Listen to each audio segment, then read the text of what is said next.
The Black Cat Summary. This is a summary of The Black Cat, written by Edgar Allan Poe in 1845. Yes, just a summary, plain and simple. Hi everyone, I'm Filip, the Summary King, and here is the book summary in 10 minutes. I know, I have an accent, but give me some slack, I'm from Europe. More precisely, Croatia. The Black Cat is a dark and intense story that explores themes of guilt, psychological torment, and the darker side of human nature. It's a classic example of Poe's talent for crafting eerie tales that earn him the nickname Father of Horror Stories. Okay, so you have this guy who's telling us his story from prison. He's about to be executed, and he's trying to convince us that he's not crazy, but honestly, everything he says just screams that he's totally lost it. He starts by describing how he was this really nice, gentle guy when he was younger. He was super fond of animals, loved them more than people. He had this special bond with them, and it was a huge part of his identity. When he grew up, he married a woman who was also into animals, so they pretty much turned their house into a mini zoo. They had all sorts of pets, birds, goldfish, a dog, rabbits, a monkey, you name it. But one animal that stood out the most was this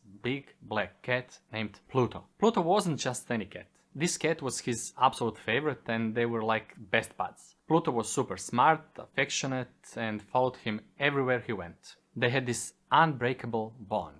Things were great for a long time, but then things started to change. The guy got into drinking a lot, and as he drank more and more, his personality took a nosedive. He went from being kind, gentle person to someone who was mean, short-tempered, and violent. He started lashing out at his wife and even at the pets he once loved so much. The animals who used to be center of his world became targets for his anger, and he began to abuse them. At first he tried to keep his temper in check around Pluto. It was like he still had this tiny shred of decency left, and he couldn't bring himself to hurt his favorite pet. But that didn't last long. One night he came home totally drunk, and Pluto seemed to sense something was off. The cat started avoiding him like it knew something bad was about to happen. This just pissed the guy off even more. He tried to grab Pluto, and when the cat bit his hand out of fear, the guy lost it. In a drunken rage, he pulled a penknife out of his pocket and cut out one of Pluto's eyes. Jesus, it's messed up. And the next morning, when he sobered up, he felt this overwhelming guilt and horror at what he had done. But here's the thing. The guilt didn't change anything. He says he felt bad, but it didn't stop him from spiraling further into his dark place. Over time, Pluto started to recover, but he was obviously terrified of the guy now. The cat, once so loving and attached, would run away whenever he came near. This made the guy furious. It's like instead of feeling sorry or trying to make things right, he resented the cat for being afraid of him. So one morning, in a fit of drunken rage, he decides to do the unthinkable. He grabs Pluto, drags him out to the garden, and hangs him from a tree until the cat is dead. He said he did it with tears in his eyes, but he did it anyway, just because he could, to be cruel. It's like the last bit of humanity he had was gone. Right after he kills Pluto, some serious bad luck kicks in. That very night, his house catches fire. The fire is intense, and he, his wife, and a servant barely make it out alive. They lose everything in the blaze. The next day, when the fire is finally out and the guy is walking through ruins, he notices something super creepy. One wall of the house somehow survived the fire, and on this wall is the outline of a gigantic cat with a noose around its neck. It's like a charcoal drawing burnt into the plaster, clear as day. This freaks the guy out. He tries to explain it, saying maybe someone threw the dead cat into the house to wake him up during the fire, and that's how the image got imprinted on the wall. But you can tell this really gets under his skin, like it's some kind of haunting reminder of what he did. Now, after losing his home and still feeling haunted by what he did to Pluto, the guy starts looking for another cat. Maybe he's trying to make himself feel better, or maybe he just wants to fill that void.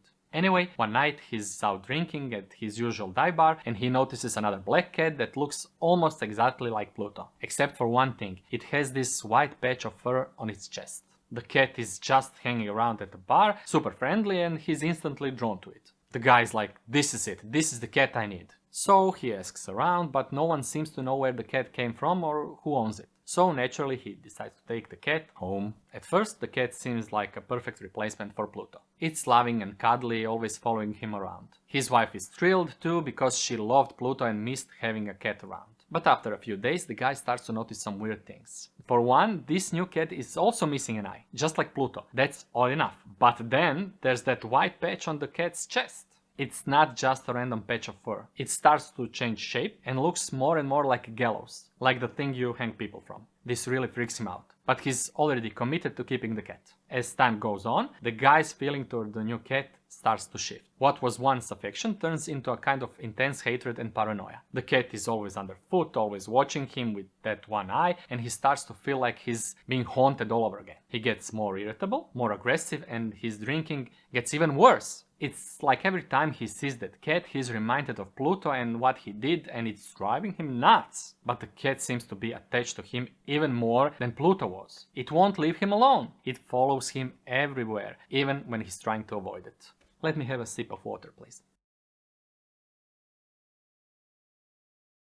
We can continue now. One day, things finally come to a head. The guy and his wife are down in the cellar doing who knows what, and the cat is following him like usual. As he's walking down the stairs, the cat gets under his feet and nearly trips him. He loses it completely. He's furious, all that pent-up rage boiling over. He grabs an axe that's lying around, and in a blind fit of rage, he lifts it up to kill the cat. But right as he's about to swing, his wife steps in and grabs his arm, trying to stop him. She's begging him to calm down, to leave the cat alone. But the guy is too far gone. He's so caught up in his anger that instead of stopping, he turns the axe on his wife and buries it in her head. She drops dead instantly. And the guy just stands there staring at what he's done. He's killed his wife and now he has to figure out what to do. But he doesn't panic. It's like he's completely numb to it. He starts thinking about how to hide the body, running through all these options in his head. Should he cut her up and bury her in the yard? Maybe throw the body in the well? But then he gets this idea that seems perfect to him. He's going to hide her in the cellar wall.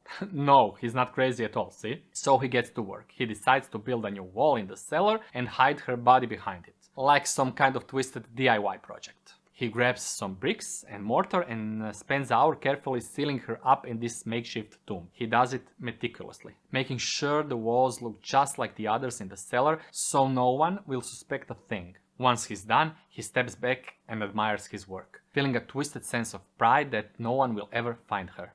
He even tests the wall by knocking on it to make sure it sounds solid, just like any other wall. To him, it's the perfect crime, and he's totally confident that he's gotten away with it. For a few days, the guy is surprisingly calm. The cat is nowhere to be seen and he starts to believe it must have run away. Maybe frightened off by the violence. Without the cat constantly reminding him of his sins, he feels a strange kind of peace for the first time in a while. He sleeps soundly, free from the constant fear and anger that had been consuming him. It's like in his mind, killing his wife and hiding her body somehow solved all his problems. But then, about 3 or 4 days after the murder, the police showed up. They've come to investigate his wife's disappearance. He plays it cool. He's got his story straight and he's sure there's no way they'll figure out what really happened.